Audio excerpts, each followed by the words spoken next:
പ്രിയമുള്ളവരെ, ഐക്യജനാധിപത്യ മുന്നണിയുടെ വടക്കാഞ്ചേരി നിയോജകമണ്ഡലത്തിലെ സ്ഥാനാർത്ഥിയായി ഇന്ന് എന്നെ നിശ്ചയിച്ചിരിക്കുകയാണ്.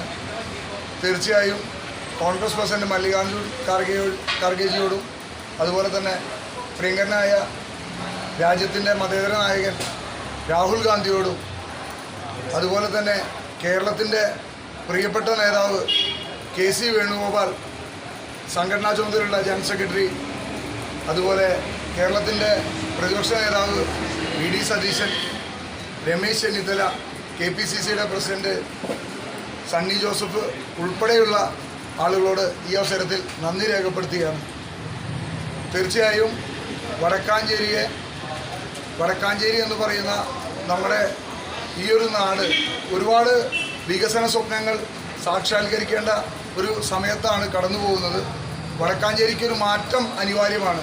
കാരണം ഇത് 2026 ഈ കാലഘട്ടത്തിൽ പോലും ഇന്നും ഈ നിയോജക മണ്ഡലത്തിൽ കൃത്യമായി എല്ലാ വീടുകളിലും കുടിവെള്ള സംവിധാനം കൊടുക്കാൻ ഇതുവരെ സാധിച്ചിട്ടില്ല എന്നുള്ളത് ഏറ്റവും ഖേദകരമായിട്ടുള്ള കാര്യമാണ്.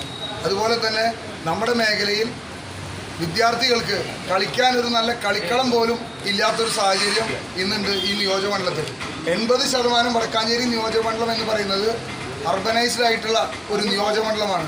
അർബൻ കൾച്ചറുള്ള ആളുകളാണ്. പക്ഷേ ഇവിടെ കൃത്യമായി ആ ആളുകൾക്ക് വേണ്ട, കുട്ടികൾക്ക് കളിക്കാൻ വേണ്ട പാർക്കുകൾ ഉൾപ്പെടെ ഈ നാട്ടിലെ ചെറുപ്പക്കാർക്ക് വേണ്ട ഒരു സംവിധാനവും ഇന്ന് വടക്കാഞ്ചേരി നിയോജകമണ്ഡലത്തിൽ ഇല്ല. പക്ഷേ ഇപ്പോഴും പറഞ്ഞുകൊണ്ടിരിക്കുന്നത് ഇവിടെ വികസന മാമാങ്കങ്ങൾ, അത് നിർമ്മാണ ഉദ്ഘാടനങ്ങൾ എന്നും നടന്നുകൊണ്ടിരിക്കുക.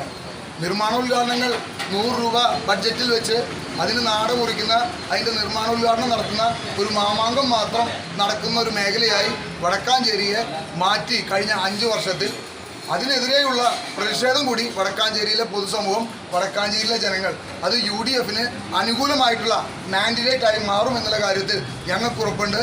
വടക്കാഞ്ചേരിയുടെ പൂർണ്ണ പിന്തുണ UDFനൊപ്പം, ഐക്യജനാധിപത്യ മുന്നണിയോടൊപ്പം, എന്നോടൊപ്പം ഉണ്ടാകുമെന്നുള്ള കാര്യം ഉറപ്പിച്ചുകൊണ്ട് ഞങ്ങൾ ഇന്നു തൊട്ട് ഇറങ്ങുകയാണ്. ഐക്യജനാധിപത്യ മുന്നണി വടക്കാഞ്ചേരി എന്ന് പറയുന്ന ഈ ഭൂമി ഇത് ഞങ്ങൾ തിരിച്ചു പിടിക്കും എന്നുള്ള കാര്യം ഈ അവസരത്തിൽ ഉറപ്പു നൽകുക. കോൺഗ്രസ് എന്ന് പറയുന്നത് ഒരു ദേശീയ പാർട്ടിയാണ്, ദേശീയ പ്രസ്ഥാനമാണ്. രാജ്യത്തിന് സ്വാതന്ത്ര്യം നേടിത്തന്ന പ്രസ്ഥാനം. സ്വാഭാവികമായിട്ടൊരു ദേശീയ പ്രസ്ഥാനത്തിന്, ഒരു ദേശീയ പാർട്ടിക്ക് അതിൻ്റേതായിട്ടുള്ള പ്രൊസീജിയേഴ്സ് ഉണ്ട് ഓരോ കാര്യങ്ങൾ ചെയ്യാനും. അല്ലാതെ ഒരു സംസ്ഥാന പാർട്ടി പോലെ, ഒരു കേരളത്തിൽ മാത്രമുള്ള ഒരു പാർട്ടി ചെയ്യുന്നത് പോലെ കണ്ണൂരിലത്തെ കമ്മിറ്റി തന്നെയാണ് തിരുവനന്തപുരത്ത് പോയിരുന്ന, അത് സംസ്ഥാന കമ്മിറ്റിയായി. അവർ ഫ്ലൈറ്റ് പിടിച്ച് ഡൽഹി പോയിരുന്ന, അത് കേന്ദ്ര കമ്മിറ്റിയായി. ആ ഒരു ശൈലിയല്ല ഇന്ത്യൻ നാഷണൽ കോൺഗ്രസിൻ്റേതായിട്ടുള്ള ചട്ടക്കൂടുകളുണ്ട്. കോൺഗ്രസിൻ്റേതായിട്ടുള്ള ആ സ്ഥാനാർത്ഥികളെ തിരഞ്ഞെടുക്കുന്നതിന് വേണ്ട ശൈലികളുണ്ട്.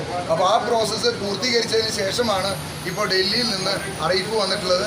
വരും മണിക്കൂറിൽ തന്നെ ലിസ്റ്റുകൾ നിങ്ങൾക്ക് എല്ലാവർക്കും ലഭിക്കും.